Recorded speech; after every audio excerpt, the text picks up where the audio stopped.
Image में basically एक आपका डायरेक्शन क्लियर हो जाता है कि हुकूमत जा किधर रही है।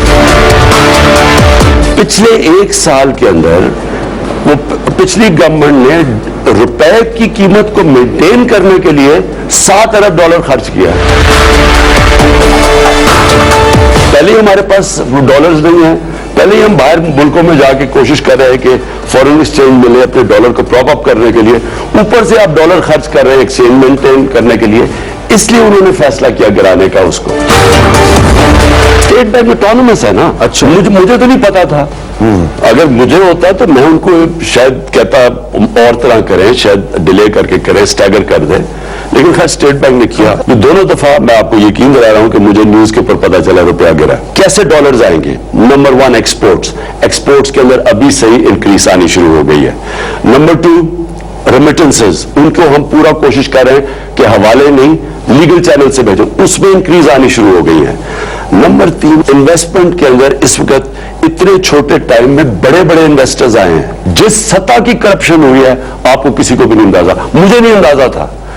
उनको डर ये लगा हुआ है कि ये सारी चीजें भी बाहर आने वाली हैं, ये पकड़े जाएंगे सारे। 3 दिन पहले स्विट्जरलैंड से साइन किया, अब स्विट्जरलैंड से हमें पूरी इंफॉर्मेशन आएगी। हमने 5 साल पहले की मांगी है, क्योंकि पैनामा के बाद बड़े लोगों ने अपने स्विट्जरलैंड से अकाउंट्स निकाल लिए। 16 दफा पाकिस्तान IMF के पास गया 30 सालों में, तो एक दफा आप IMF से कर्जे भी ले रहे हैं, दूसरा आप यही चेक नहीं कर रहे कि अरबों डॉलर पाकिस्तानियों का गैर कानूनी तौर पे बाहर पड़ा हुआ है। 6000 अरब रुपए से आपका कर्जा चला गया 30,000 अरब रुपए में 10 साल में। पावर सेक्टर बैंकरप्ट, वो बैंकरप्ट, गैस का सेक्टर जो उसने कभी लॉस ही नहीं किया, वो 150 अरब रुपए का लॉस किया हुआ। एक इदारा नुकसान कर रहा है। आज हलाल मीट की इंटरनेशनल ट्रेड है वो 2000 अरब डॉलर की है।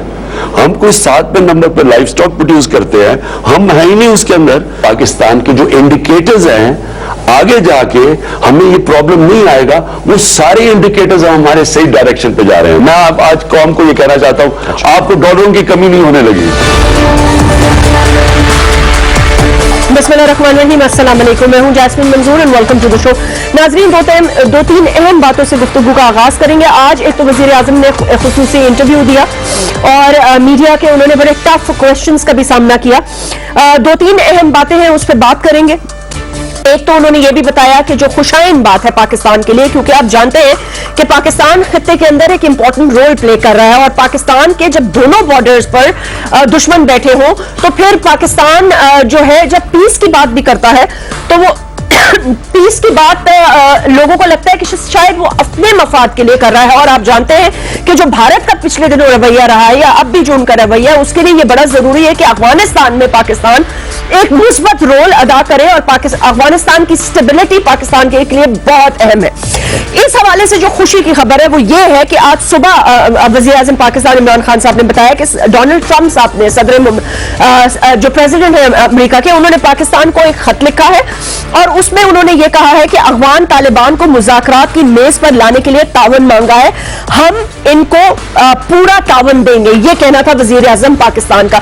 ये बहुत अच्छी बात है। आपको मैं पहले भी बता चुकी हूं कि अमेरिका ऑलरेडी तालिबान से गुफ्तगू कर चुका है, शुरू कर चुका है। उनके राउंड्स ऑफ डिस्कशन चल रहे हैं, जो कि बाकायदा तौर में कतर में जो उनका एक ऑफिस है जिसे ऑलमोस्ट एक एम्बेसी के तौर पर इस्तेमाल किया जा रहा है, वहां पर उनका डायलॉग हो रहा है। उसमें जो तीसरा फरीक है वो पाकिस्तान है, जो एक बहुत इंपॉर्टेंट रोल प्ले कर सकता है। उसके साथ साथ आज जो सवालों के जवाब किए उसमें 1-2 चीजें बड़ी हैरानी की बात थी, लेकिन ये जाहिर सी बात है, आई डोंट नो वजीर आजम ने इस पर ऐसे कमेंट किया। उन्होंने कहा स्टेट बैंक एक ऑटोनमस बॉडी है और मुझे भी दोनों दफा जब रुपए की कदर कमी हुई तो मुझे टेलीविजन न्यूज से पता चला। ये बड़ी ही अजीब सी बात है हमारे लिए, क्योंकि जाहिर सी बात है हमें पता है कि स्टेट बैंक एक ऑटोनमस बॉडी है, लेकिन अगर पाकिस्तान के अंदर डेफिसिट है और आप पूरे दुनिया में कर्जा मांगने के लिए जा रहे हैं, आपको पता होना चाहिए कि आपकी मार्केट कितना प्रेशर बिल्ड कर रही है, आपके पास कितने रेमिटेंसेस मौजूद हैं। आपके पास 6 हफ्ते का सिर्फ जो है वो जिसको कहते हैं कि वो आपके पास ज़रे मुबादला जो रह गया है, यानी कि जो आपके पास पाकिस्तान को होल्ड करने के लिए जो सेफ्टी वैल्व है वो 6 वीक्स का है, जो कि कम से कम मिनिमम 4 महीने का होना चाहिए। अब $1 अरब सऊदी अरेबिया ने दिया है, जिससे थोड़ा सा आपको रिलीफ मिला है, लेकिन मार्केट प्रेशर बना रही थी। क्या फाइनेंस मिनिस्टर और उनकी टीम इस बात से इतनी गाफिल थी? उनको पता ही नहीं था कि वो रात को सोएंगे सुबह उठेंगे, क्योंकि अभी उन्होंने 100 दिन के प्लान में कहा हम बड़े मसरूफ थे। तो आपकी भाई मसरूफियत क्या थी? क्या आपकी मसरूफियत ये थी कि आपने कहा कि शायर रग से खून बह रहा था जिसे हमने प्लग कर दिया?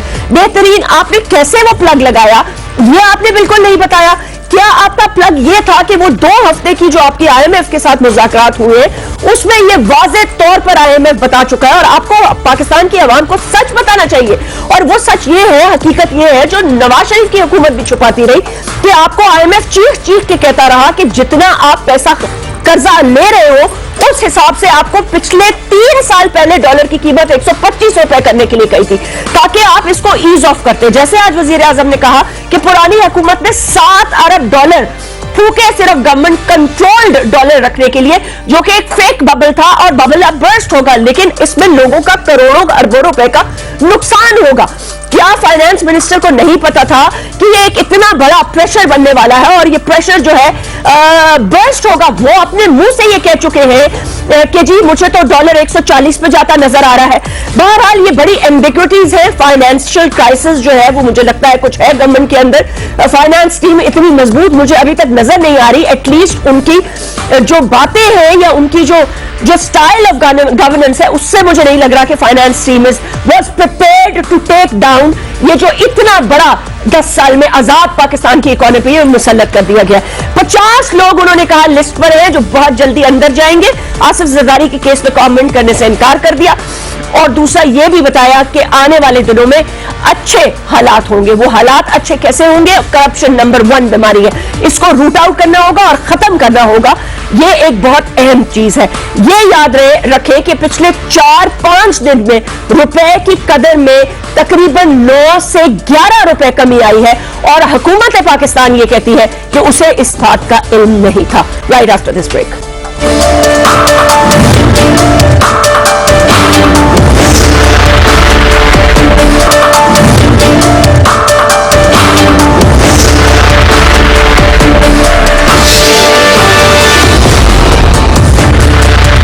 वेलकम बैक नाज़रीन। हमें आज ज्वाइन किया है गजाला सैफी साहिबा ने। आप कौमी असेंबली की रुकन है, तहरीक इंसाफ की एक सीनियर मेंबर हैं। चौधरी मंजूर अहमद साहब फॉर्मर कौमी असेंबली के रुकन रह चुके हैं। जनरल सेक्रेटरी है Pakistan Peoples Party Central Punjab के, उनके एक बहुत ही सीनियर रुकन है परवेज मलिक साहब, मेंबर है कौमी असेंबली के और I won't say senior but parliamentarian PMLN के, और उनके वालिद और वालदा ऑब्वियसली बहुत सीनियर और वेटरन सियासतदान भी हैं। सो अली वेलकम, बहुत बहुत शुक्रिया, अच्छा लगा आपको शो में देख के। मैं चौधरी साहब गुफ्तगू का आगाज आपसे शुरू करना चाहती हूँ। मुझे ये बताइएगा कि ये बात दुरुस्त है कि एक ऑटोनोमस बॉडी है स्टेट बैंक, लेकिन क्या फाइनेंस कमेटी और फाइनेंस मिनिस्टर इतने ही हालत गफलत में है जो 100 दिन के प्लान में इन्होंने बताया कि हमने मईशत को प्लग लगा दिया है, तो आज वजीर आजम को यह कहना पड़ा कि जी हमें टीवी से पता चला कि रुपए की कदर जो है वो 1 दफा नहीं 2 दफा गिरी और वो भी इतनी गिरी है। क्या इनको नहीं पता था कि किस किस्म का मार्केट प्रेशर डेवलप कर रही है और कितनी पेमेंट्स जो है वो होने वाली है डॉलर्स में? इनके 100 दिनों में मुझे लगता है प्लग तो क्या किया है, वो शॉर्ट हो गई है आपस में, वो तारें जुड़ जाए वो नहीं जाती, शॉर्ट सर्किट जी, वो शॉर्ट सर्किट हुआ पड़ा है जो इनको समझ नहीं आ रही। और ये जो इन्होंने उस दिन फिलॉसफी पेश की इकोनॉमिक्स की, उसका नतीजा ये निकला कि मतलब लोगों ने ये सोचा कि कुछ बहुत सीरियस और संजीदा इश्यूज है जिनको ये देख नहीं पा रहे, उसकी वजह से फिर ये सारा अगले दिन वो 8 रुपए गिर गया। इन्हें कुछ समझ नहीं आ रही कि ये क्या करें क्या नहीं करें। नतीजातन ये समझ रहे हैं कि लोगों को गालियां देने से और उस तरीके से ये सारा कुछ कर लेंगे, तो ऐसे नहीं होगा, चीज ऐसे नहीं चलती। तो चौधरी साहब आप लोग भी तो इतनी दफा हुकूमत में रहे सर, आप लोगों ने भी हुकूमतें देखी हैं, उतार चढ़ाव देखे हैं। मेरा तो बुनियादी सवाल ये है, क्या फाइनेंस मिनिस्टर को यह मालूम था या ये फिर बात ठीक है जो भारतीय अखबारों में लगी है, फिर तो आप कहेंगे भारत तो लगाएगा इसलिए क्योंकि वो दुश्मन मुल्क है, लेकिन इंटरनेशनली भी हमने कंफर्म किया है कि ये इनकी IMF के साथ डील स्ट्रक हो गई है। उन्होंने जो कड़ी शराइत रखी थी वो ऑलरेडी मुसल्लत होना शुरू हो गई है। ये सिर्फ स्टेट बैंक पे इल्जाम इसलिए डालना चाहते हैं ऑटोनोमस बॉडी उसको कहकर, क्योंकि ये नहीं चाहते कि ये जो तूफान है इस वक्त महंगाई है वो उसका बोझ इनको उठाना पड़े, जबकि इनको पता था कि कितने कर्जे लिए PMLN की हुकूमत ने। वो तो नहीं, देखिए वो तो 2 लोगों को सिर्फ PTI हुकूमत आती है तो एक ने बनना है वजीर आजम और दूसरे बनना है वजीर खजाना जी। बाकी लोगों का तो नहीं पता था। ये तो शरायत क्या है IMF की कि आप तेल महंगा करो, बिजली महंगी करो, गैस महंगी करो, इनडायरेक्ट टैक्सेस लगाओ, प्राइवेटाइजेशन करो, तो वो तो ये मान चुके हैं ऑलरेडी। एग्जैक्टली। और मान के उसके अमल दरामद कर रहे हैं। तो फिर ये तो अभी और तूफान आने वाला है, लेकिन ये इनको समझ तो कुछ आए ना। पहली तो बात है इनको समझ आए कि करना क्या है। वो तो कुछ नहीं, वो अभी तक कंटेनर से उतरने के लिए तैयार ही नहीं। 1300 पॉइंट मार्केट, आज स्टॉक मार्केट गिरी है। चीनी का बहरान सर उठाया हुआ है। वो चीनी का गन्ने की कटाई का सीजन जा चुका है। चीनी के बहरान के लिए आप तैयार हो जाएं, वो भी शिद्दत पकड़ने वाला है। लेकिन ये मेरे लिए अजीब सी बात है फाइनेंस मिनिस्ट्री का इस तरह का रद्द अमल। मैं अली परवेज मलिक साहब ये पूछना चाहती हूँ, PMLN की गवर्नमेंट के जो कुछ लोग हैं उनकी तरफ से, चौधरी साहब साथ रहिएगा हमारे, PMLN के जो लोग हैं उनकी तरफ से ये कहा गया है कि ये जो कड़ी शरायत IMF ने दी थी वो ये मान चुके हैं। सिर्फ बात ये है कि ये पब्लिक को बताना नहीं चाहते क्योंकि इनको ये उसके लिए प्रिपेयर्ड नहीं है नए पाकिस्तान में लोगों का बैकलैश सुनने के लिए। जी जैस्मीन, आपने जिस तरह से बात की उससे पहले अगर आप 1 मिनट दें तो I would just like to second what Chaudhry Manzoor sahab has said. बात यह है कि मार्केट्स रिस्पॉन्ड करती हैं एक्शंस के बेसिस के ऊपर और लैक ऑफ एक्शन के बेसिस के ऊपर, वो बातों के ऊपर नहीं चलती। और पिछले 100 दिन के अंदर जो हमने एक चीज कंसिस्टेंटली वो देखी है वो ये है कि PTI की गवर्नमेंट ने अपने क्लेम्स तो बहुत से किए हैं बट उसका फॉलो थ्रू पीछे एक्शंस कोई नहीं नजर आए। अब ये आप डॉलर इनफ्लोज की ही जब बात करते हैं तो आप बिल्कुल ठीक कह रही हैं कि इनफ्लोज हमें कोई इनकमिंग आते हुए नजर नहीं आ रहे, मेजर इनफ्लोज जिससे आपका ये गैप प्लग होता हो। जहां तक आपने ये करेंसी की डिप्रिसिएशन की बात की, इंटरेस्ट रेट हाइक की बात की, इलेक्ट्रिसिटी एंड गैस टैरिफ्स की बात की, यकीनन ये एक और बात आपने बिल्कुल ठीक की है कि ये ऑलरेडी, जहां तक मेरी अपनी असेसमेंट है या कुछ प्राइवेट इकोनॉमिस्ट जिनसे मैंने बात की है, ये ऑलरेडी इन अग्रीमेंट है विद IMF एंड इन्होंने लोगों को अभी तक ये कम्युनिकेट नहीं किया। ये प्रायर एक्शंस थे जो IMF प्रोग्राम के लिए रिक्वायर्ड थे, ये उनके साथ कंप्लाई कर रहे हैं और इन्होंने जाके दिसंबर जनवरी के अंदर ये न्यूज पब्लिक को ब्रेक करनी है। उसके बाद आपको और सिवियर ऑस्टेरिटी मेजर्स नजर आएंगे। अब जहां तक करेंसी की डिप्रिसिएशन की आपने बात की, देखें उसमें जैस्मीन जो फंडामेंटल इशू है वो ये है कि जब पाकिस्तान मुस्लिम लीग नवाज की गवर्नमेंट आखिरी साल के अंदर इनको अपनी एक्सपोर्ट हैंड ओवर करती है तो आपके मुल्क में $23.5 बिलियन की एक्सपोर्ट होती है। आपने देखा होगा ये जो अभी recently Pakistan bureau of statistics ने 4 महीने का एक्सपोर्ट का डेटा रिलीज किया है, उसमें टोटल एक्सपोर्ट्स जो नजर आ रही हैं वो 7.1 या 7.2 बिलियन डॉलर्स आ रही हैं, despite all the fanfare and जो ड्रामा इन्होंने डिफरेंट फोरम्स के ऊपर कहा कि जी हम एक्सपोर्ट्स को प्रायोरिटाइज करना चाहते हैं। अब आप 7.2 बिलियन डॉलर्स को मल्टीप्लाई कर लें by 3, that makes it about 21-22 billion dollars of export, जिसका मतलब यह है कि इनके बातों के बावजूद जो एक्सपोर्ट है वो $1.5 बिलियन गिरती हुई नजर आ रही है क्योंकि इन्होंने बड़े फैनफेयर के साथ अनाउंस किया कि हम स्पेशल टैरिफ्स दे रहे हैं एक्सपोर्ट इंडस्ट्री के लिए। वो माशाल्लाह आज तक अगर आप फैसलाबाद और पंजाब के अंदर अली साहब, सॉरी, मैं जो मईशत इकोनॉमिस्ट है, क्योंकि देखिए हम तो ऑब्वियसली इकोनॉमिस्ट स्पेशलिस्ट तो नहीं है, लेकिन अब ये सुन के हो भी गए हैं, हमें भी कुछ आइडिया तो हो गया है। जो इकोनॉमिस्ट है वो ये कहते हैं कि अगर आपने आर्टिफिशियली डॉलर को सब्जुगेट ना किया होता, अगर आप लोगों ने उसको बढ़ने दिया होता इस तरह स्लोली एंड ग्रेजुअली जिस तरह IMF चाहता था, सिर्फ इलेक्शन गिमिक के तौर पर ना जीतने के लिए और हारने के लिए अगर आपने ये ना किया होता तो आज पाकिस्तान में इस किस्म का क्राइसिस ना होता। देखें जैस्मीन, उसमें आर्टिफिशियली आप किसी भी चीज को 5 साल के लिए मेंटेन नहीं कर सकते हैं। This was a conscious decision taken by the PMLN government कि आपने रुपी को एक फिक्स्ड लेवल के ऊपर मेंटेन करना है बिकॉज उसका डायरेक्ट इंपैक्ट आपकी कंजम्पशन के ऊपर या आपकी इकोनॉमी के ऊपर आता है in shape of lower inflation. जो प्रॉब्लम होती है with an overvalued exchange वो ये होती है कि आपकी एक्सपोर्ट्स आहिस्ता आहिस्ता अनकंपेरेटिव होती जाती है। 2017 में मुझे अच्छी तरह याद है कि आप IMF ने आपसे डिमांड की थी और वो हमारे पास खबर पड़ी हुई है कि उन्होंने कहा था कि इसको आप 120-125 पे ले जाए। नहीं, देखिए मैं आपको बता रहा हूं, वो प्राइम मिनिस्टर नवाज शरीफ ने जब वो प्राइम मिनिस्टर थे और उन्होंने 180 बिलियन रुपीस का एक्सपोर्ट पैकेज अनाउंस किया था, तो उन्होंने जो हमारी लैक ऑफ कंपैरेटिवनेस इन एक्सपोर्ट्स थी उसको उससे एड्रेस कर दिया था, और आपने देखा अगले साल एक्सपोर्ट्स $3 बिलियन से बढ़ना शुरू हो गई। आईएमएफ को आपकी एक्सचेंज रेट की जो एब्सोल्यूट पैरिटी होती है उससे कोई गरज नहीं है, उनका जो इंटरेस्ट होता है वो ये होता है कि आपका एक्सटर्नल अकाउंट के अंदर कंफर्टेबल सिचुएशन चल रही है, इनफ्लोज एंड आउटफ्लोज मैनेज्ड हो। ठीक है, इस पे हम ऑब्वियसली तरीके इंसाफ का मौकिफ ले लेते हैं, and then we will talk about those 50 people जिनके गिरफ्त टाइट होने वाली है और जो मुल्क में पैसा आने वाला है, वो जैसे कहा कि डॉलर्स की कमी नहीं होगी, उसका क्या हिसाब किताब है। गजाला साहब, आज के इंटरैक्शन से ये जो बातें सामने आई और सुबह से खबरें चल रही थी कि शायद असद उमर साहब को हटा दिया गया हो, ये कैसे हो सकता है कि हुकूमत इतनी ज्यादा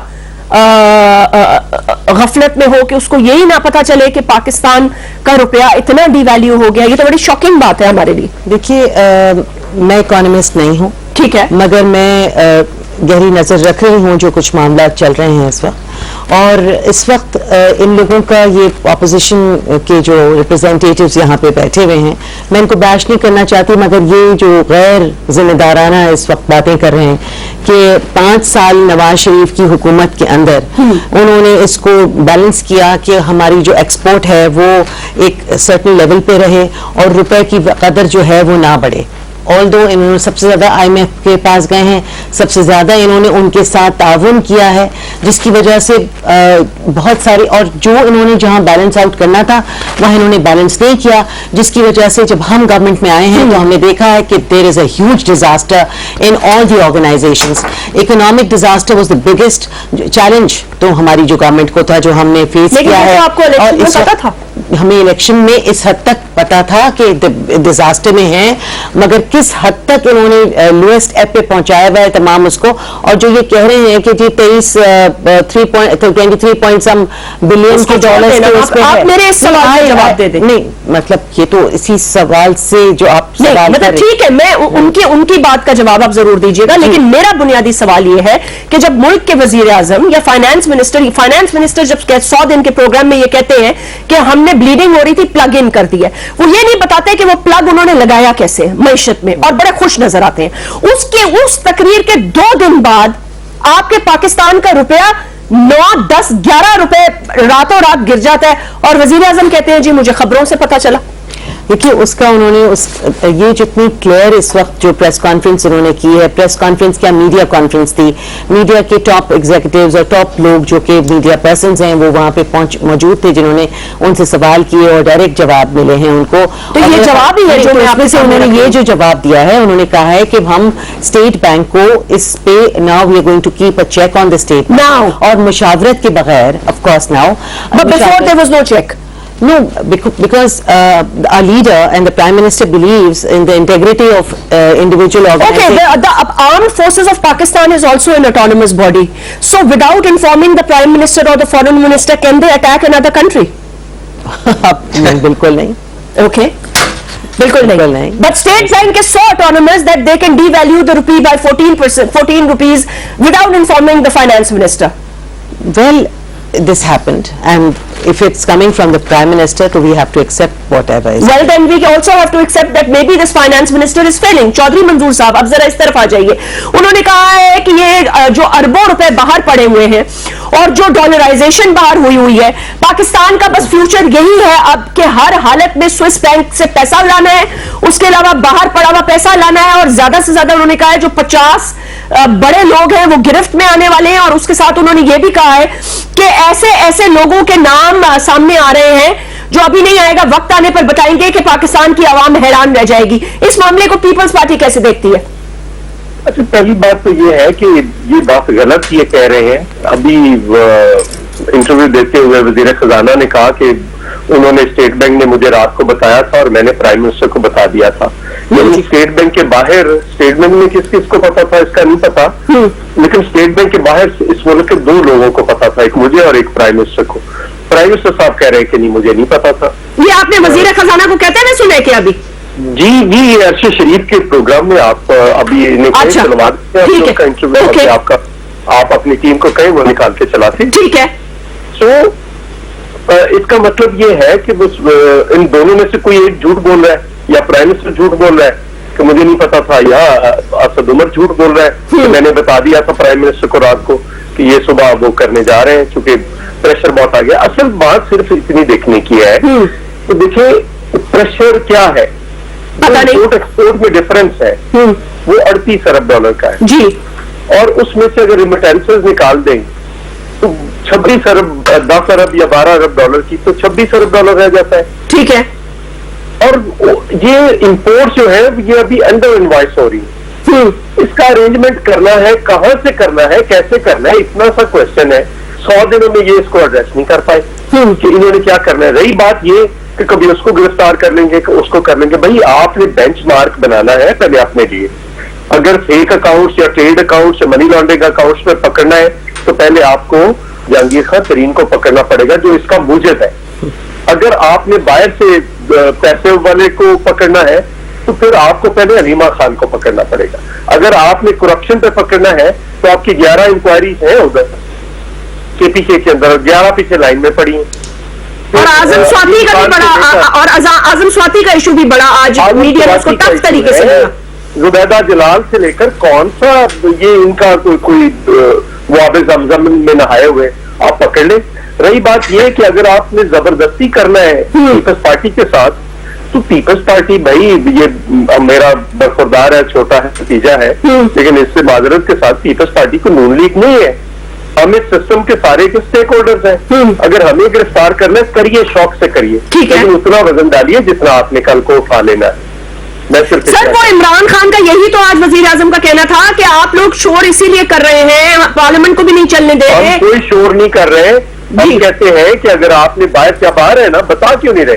प्राइम मिनिस्टर सबसे पहले अपनी बहन के बारे में बताएं, फिर उसके बाद जिसको मर्जी पकड़े, कौन उनका हाथ रोकेगा? कोई रोकेगा? तो आप अपने घर से शुरू कीजिए, फिर जिसको मर्जी गिरफ्तार कीजिए, जैसे मर्जी कीजिए।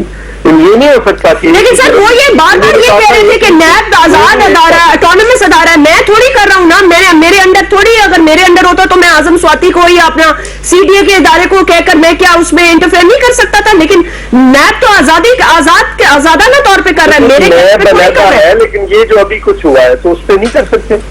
अभी कुछ क्या हुआ है नहीं कर सकते।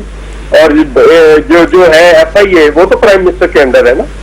ओके, जहांगीर खान तरीन के खिलाफ क्यों नहीं इंक्वायरी चल रही, उसको भी चलनी चाहिए। तो आपको लगता है कि सेलेक्टिव अकाउंटेबिलिटी हो रही है और पीपल्स पार्टी को दबाने की कोशिश की जा रही है? पीपल्स पार्टी को बेचारे ये क्या दबा पाएंगे, ऐसी बड़े हमने भुगताए हैं। आप ज़ियाउल से लेकर कितनी हमने भुगताए। तो क्या इसीलिए आसिफ अली जरदारी साहब कह रहे हैं कि हुकूमत पूरा अपनी मुद्दत पूरी नहीं कर सकेगी? नहीं, हमने क्या, प्राइम मिनिस्टर खुद कह रहे हैं कि अगली इलेक्शन हो सकते हैं। उनके इत्यादी इनके साथ ही वो उड़ान भरने के लिए तैयार बैठे हैं। हम नहीं गिराना चाहते। मैं आज भी ऑन द रिकॉर्ड एक पार्टी के ऑफिस बेरर, जिम्मेदार ऑफिस बेरर के तौर पर कह रहा हूँ कि हम इनको नहीं गिराना चाहते। लेकिन ये अगर अपने वजन पे खुद गिरते हैं तो हम क्या करें? हम ये तो नहीं कर सकते कि हम जाकर इनको वोट देकर खड़ा कर दें, ये तो नहीं हम कर सकते। अपने वजन पर खुद हुकूमत कैसे गिर सकती है? बात करते हैं छोटे से वक्फे के बाद।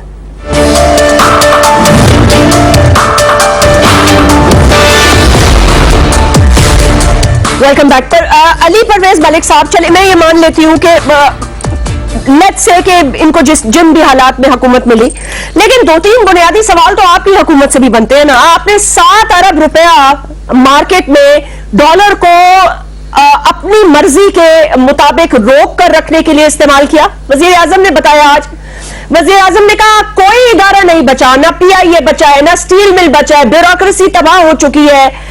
मतलब अरबों रुपए के कर्जे आप लोग ले चुके हैं और उसके अलावा अब आप लोग हुकूमत को भी नहीं चलने देते। वो पार्लियामेंट में जाना चाहते हैं। आप चाहते हैं कि एक ऐसे शख्स को लगाया जाए ऑपोजिशन का हेड, जो शहबाज शरीफ जिन पे खुद केसेस चल रहे हैं, वो कैसे अकाउंटेबिलिटी की कमेटी का हेड लगा दिया जाए उनको? लेकिन जैस्मिन, उससे पहले जो इन्होंने बात की कि जी हमने सारी जो हेमरेजिंग है उसको प्लग कर दी है, मैं सिर्फ आपको यहाँ पे ये बताना चाहूंगा कि जिस तरह इन्होंने IMF के प्रोग्राम में जो इन्होंने एग्रीमेंट कर लिया उसके ऊपर कौम से झूठ बोल रहे हैं, साथ साथ यहाँ पे भी ये बिल्कुल झूठ बोल रहे हैं। बिकॉज आज भी जो आपकी वीकली स्टेट बैंक की रिपोर्ट इशू होती है उसमें नजर आ रहा है कि ये 250 से 300 मिलियन डॉलर वीक हेमरेज कर रहे हैं। ये मेरी बहन वहां पे बैठ के जो सारे ला रही है वो बिल्कुल हिलाती रही, ये जाके स्टेट बैंक का डेटा डेटा है जो जाके ये रिव्यू कर लें और उसके बाद देख लें। और ये एग्जैक्टली इन्हीं चीजों की वजह से मार्केट्स ने इतना हार्शली रिएक्ट किया है, क्योंकि ये कैमोफ्लाज कर रहे हैं इश्यूज को। ये फिर अलिफ लैला की कहानियां कि $200 बिलियन हम बाहर से पकड़ के ले आएंगे और उससे हमारा डेफिसिट कवर हो जाएगा और हमारा इसीलिए खुशहाली आ जाएगी, ये सारी इनकी कहानियां हैं। तो नहीं आएंगे, काम इन्होंने किया नहीं आपको लगता है कि उसके ऊपर मीडियम टर्म स्ट्रेटेजी तो जरूर हो सकती है, but the problem is in the immediate term.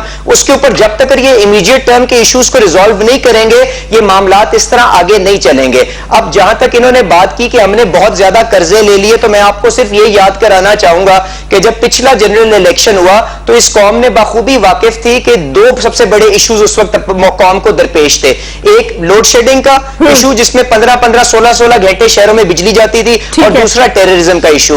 और खैर से जब आप अगले इलेक्शन साइकिल के अंदर गए तो दोनों इश्यूज के ऊपर काफी हद तक काबू पा लिया गया था। Despite putting a lot of money in the energy projects, आप आज भी देखें पाकिस्तान का डेट टू जीडीपी रेशियो जो है वो 70% या 80% के दरमियान है। अगर आप इनको कंपेयर करें विद द अदर कंट्रीज, आप जापान के साथ कर लें और मुल्कों के साथ कर लें, तो वो 200%, 150% इस लेवल्स के ऊपर जाता है। Absolute number of date does not matter, what matters is कि आपने अपनी आमदनी किस तरह से उस पैसे के साथ बढ़ाई है।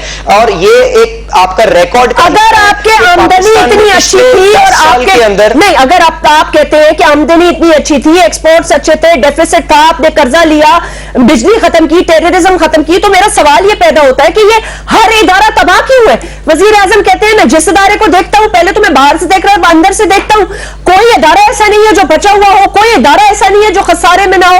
आप कह रहे हैं कि बिजली की लोड शेडिंग खत्म हुई, ठीक है मैं मानती हूं काफी हद तक कम हुई, लेकिन बिजली का सर्कुलर डेट अरबों में छोड़ गए आप।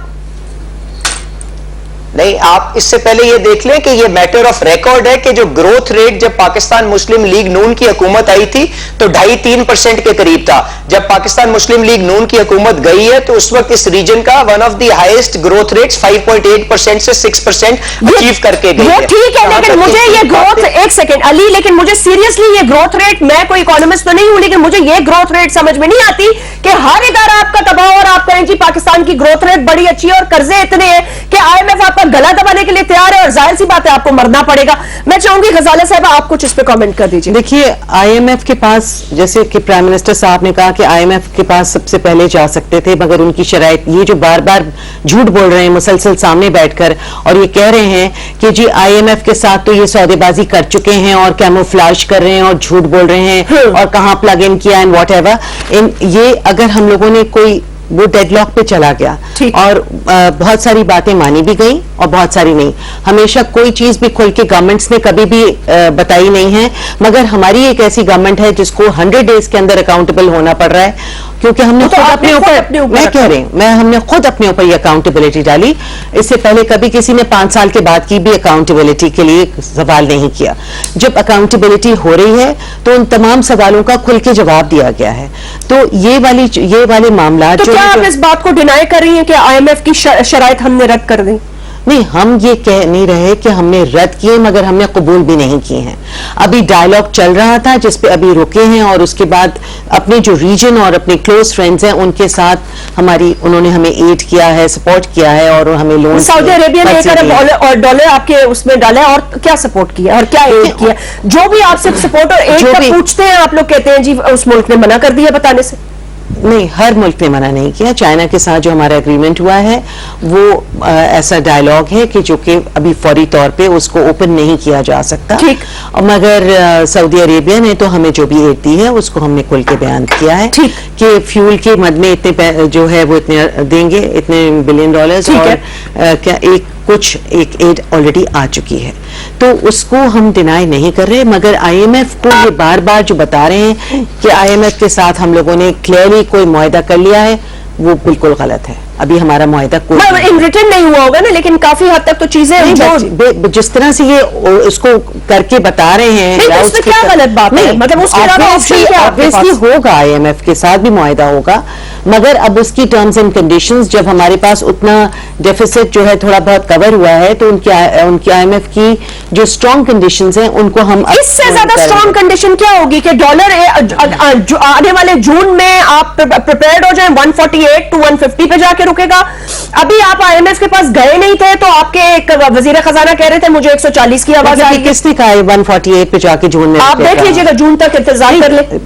वी कैन नॉट, बहुत सारी चीजें हैं जो पैकेजेस में हैं, जो कि जिस पे काम हो रहा है, और जब इतना सारा जो सरमाया, ये मनी लॉन्ड्रिंग, इन्होंने billions and billions of dollars की मनी लॉन्ड्रिंग की है। प्राइम मिनिस्टर के पास अकामा दूसरे मुल्क का होना, जिसको एक्सप्लेन किया कि अकामा होने का मकसद यही था कि मनी लॉन्ड्रिंग आसान हो जाए। ठीक है, तो अगर आपके पास सिर्फ अब एक ऑप्शन है, मतलब और भी ऑप्शन है, mid term long term option है, लेकिन सबसे बड़ा ऑप्शन यही है कि आप कह रहे थे आज भी वजीर आजम ने कहा कि जी हम 6 अरब और 7 अरब के लिए लोगों के यहाँ जाते जाते फिर रहे हैं और लोगों से रिक्वेस्ट कर रहे हैं कंट्री से, जबकि 11 अरब डॉलर मुल्क से बाहर पड़ा है। तो वो 11 अरब डॉलर अगर आप ले आते हैं वापस, तो उसका क्या तरीकेकार होगा? देखिए, ऑलरेडी स्विस बैंक्स के साथ तो एग्रीमेंट हो गया है जो कि ओपन होगा विद इन अ वीक। ठीक है, प्राइम मिनिस्टर, और ये भी पता चलेगा कि उसमें किस पैसे। 5 साल को उन्होंने रखा है, 10 साल का नहीं, 5 साल में कितनी मनी इन तमाम हुक्मरानों से या जो कंसर्न लोग हैं उन्होंने कितने पैसे स्विस बैंक्स में डाले हैं, क्योंकि जो मुल्क का खैरख्वाह नहीं है वही स्विस बैंक में पैसे डालेगा। कोई बिजनेसमैन भी हो सकता है। नहीं, बिजनेसमैन एक वैसे जो लीगल तौर पे ना बता सके वो तो जाहिर सी बात है। ये अलीमा खान के ऊपर इतनी बड़ी बात कर रहे हैं, इतनी बड़ी ये लोग बात कर रहे हैं अलीमा खान के। वो बिजनेस वुमन है, टेक्सटाइल का उनका बिजनेस है, और वो पिछले 25 साल से टेक्सटाइल का इंटरनेशनल ट्रेड कर रही है। अच्छा। और वो कोई ऑर्डिनरी औरत नहीं है, उसका अपना भी शेयर है शौकत खानम की डेवलपमेंट के अंदर। ठीक, she is one of the directors. और अपार्ट फ्रॉम दैट उसका अपना एक टेक्सटाइल का बिजनेस है जिसको वो बहुत स्मूथली रन कर रही है। चौधरी साहब, ये आपको अलीमा खान साहिबा का जवाब मिल गया मेरा ख्याल से। नहीं, देखे ना, अगर ये बात करते हैं कि वो है इस तरह से उनके है, तो बाकियों के से भी जरा पूछ लें। बाकियों के बारे में तो ये बड़ी बढ़ के मार रहे हैं। बाकी कोई अभी तो उन्होंने इन्हीं का नाम लिया था, अभी तो उन्होंने इन्हीं का नाम लिया। मेरी गुजारिश सुन लेना जी। तो मेरा ख्याल है कि जो अलीमा खान साहबा के दादा और नाना तो बहुत अमीर आदमी थे, और जो जुल्फकार अली भुट्टो थे या उनके वालिद थे या हाकिम अली जरदारी थे, वो तो बिल्कुल गरीब आदमी थे, वो कोई मजदूरियां करते थे। इसी तरह से होता है ना। सवाल ये है कि जब अपनी वो कह रही है दामाद का क्या ताल्लुक भुट्टो की? दामाद वो हाकिम अली जरदारी गरीब आदमी थे, क्योंकि वो तो बिल्कुल उनके वो हसन अली अफंदी के नवासे नहीं थे जिन्होंने मदरसातुल इस्लाम बनाया था, और ना ही वो हाकिम अली जरदारी को जरदारी कबीले का सरबराह था। जब आसिफ अली जरदारी साहब की शादी हुई तो उन्होंने जो कराची में वलीमा किया था, मोहतरमा बेनजीर भुट्टो के साथ शादी हुई थी, तो अपने घर में किया था, जो 4-5 हजार आदमियों को अपने लॉन में बिठाया था। तो वो आप जो मर्जी उनको कह लें, क्योंकि वो तो महबूब मुश्किल हुआ ना, जब अपनी बारी आई है तो बताएं कि ये कहाँ से आए हैं पैसे, और अगर लेकर आनी है तो पहले अपनी जायदाद वापस लेकर आए। जहां तक ये मेरे छोटे बरखुरदार बात कर रहे थे, छोटे भतीजा मेरा, सवाल ये है कि पीपल्स पार्टी ने 19 अरब डॉलर से एक्सपोर्ट्स को उठाया था और 25 से लेकर गए थे। बिजली पैदा नहीं करने दी गई थी खार चौधरी साहब के दौर में, वो 14 सेंट से हम कर रहे थे, वो बाद में इन्होंने 17 सेंट से वही मुआहदे किए। और फिर जो दहशतगर्दी थी उसमें हमने अपनी कायद की जान खोई थी, और हमने लड़ते हुए उनको डिटेल दिया था कहाँ पे, आपको पता है कितने ऑपरेशन हुए थे और फिर कहाँ पे जाकर किसने रोका था। तो हमने जो कर सकते थे वो किया है। ठीक है, इनकी बारी है, ये करें। हम कह रहे हैं कि पीटीआई अपना इम्प्लीमेंट करे, तो ये पीटीआई अब लोगों को गालियां देने और बाकी चीजें करने के बजाय अपना ख्याल में तो गालियां इस वक्त पीटीआई कोई नहीं दे रहा है, मुसलसल यही लोग गालियां दे रहे हैं, और ये मानने को तैयार नहीं है। लहजा हल्का होने से ये बात नहीं है कि जो आप जिस तरह की आप बातें कर रहे हैं वो सच है। हल्का लहजा रखने से ये जरूरी नहीं होता कि जो भी बात आप बात कर रहे हैं वो सच्चाई पर मबनी है, सब कुछ झूठ पे मबनी है। आसिफ अली जरदारी बहुत बड़े रईस थे और उन्होंने बहुत ही रईस खानदान में आंख खोली, मगर उन्होंने उस रईसी को बढ़ाने के लिए उन्होंने सिंध के अंदर क्या कुछ किया। आज भी सिंध का बच्चा गुर्बत का शिकार है। 40 साल की हुकूमत के बाद भी सिंध को आप जरा हैदराबाद से आगे जाइए और देखिए सिंधी लोग किस तरह से गुर्बत के मारे। वो एक ऐसा कल उनका कल्चरल डे था, सिंध का कल्चरल डे था, एक इतना कल्चरली स्ट्रॉन्ग प्रोविंस और उसको इतना डाउन ट्रॉडन करने में किसका हाथ है? ओके, जरा केपीके में जाकर देखिए ना, वो डॉक्टर एसोसिएशन की रिपोर्ट आई है, वो क्या कह रहे हैं? वो कह रहे हैं कि मोर्टेलिटी रेट सबसे ज्यादा। जी अली, आप कुछ कमेंट करना चाह रहे थे? बराए मेरी बात।